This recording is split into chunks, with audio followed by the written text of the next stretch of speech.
So now let's look at a few general rules of how to sell a box spread. So first, remember, always use European style options, more specifically SPX. So because if you use an American style option, there's an early assignment risk, and your box will no longer be a box once your option is assigned. It poses your account a huge risk. So never use American style option. And within the European style options, pick an option that's very liquid. I always pick SPX, which is the index S&P 500. So you should also use SPX when you use box to borrow money. And a box spread has 4 legs. It's quite complicated. So remember to double check the correctness of the order before you place it. Otherwise, it may generate unnecessary loss to your account. And then after you decide, you know the order correctness, you should calculate the interest with commission. Because if you borrow a little bit of money, commission can be a big deal. And the calculated interest rate supposed to be around 0.3% worse than the treasury rate. So if the treasury rate is about 5% a year, then this interest rate you can borrow from box is around 5.3% a year.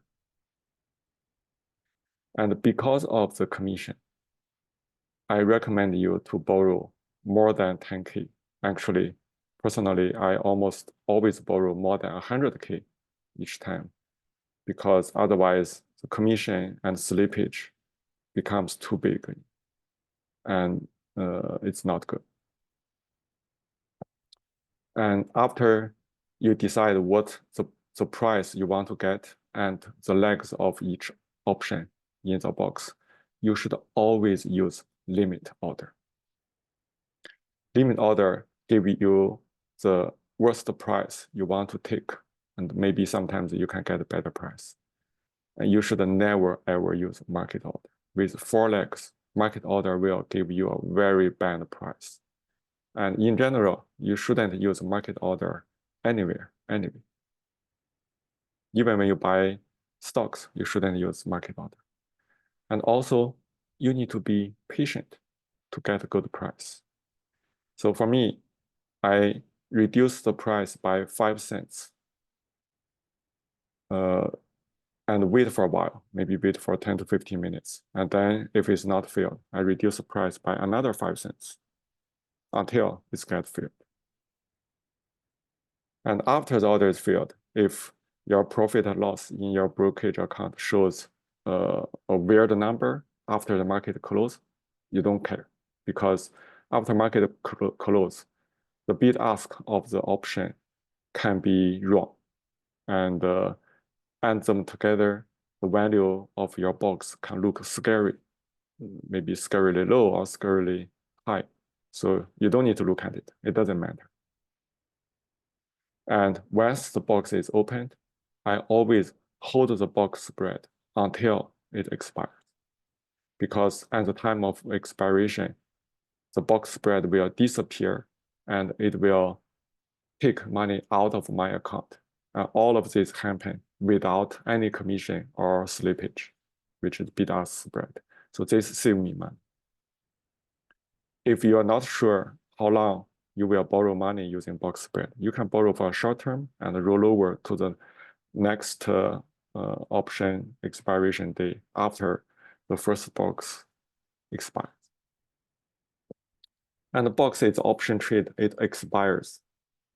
So on the last day, which is very often the Friday that the previous box expires, you should open a new box spread and maybe borrow slightly more money, because when the previous box expires, it'll take more money from out of your account.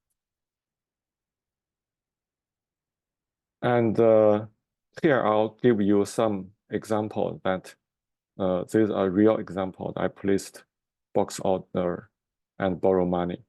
And This happened in January 2023. So I start with a very small box. This is for me to try what will happen. At that time, the treasury bill rate, 1 year rate is 4.69%. And after 15%, after 15 minutes, I got filled with $2,370 in my account. And interactive brokers charge $6.8 commission. So you can calculate the interest rate with and without commission. And then I get I placed another order and get slightly better price, but I waited for a long time, and the interest rate is much better. So I have a few more examples, and these are all real examples with real prices. You can check what are the realistic price you can get when you place order. And here, when I borrowed 20K, I put in the price, it was filled immediately. So that often means the price I gave was not good enough. So I lost some money on the table. So you should be aggressive and adjust it slowly so that you don't get your order filled immediately, which is not a good thing. Okay, so there's a few more examples, but in general,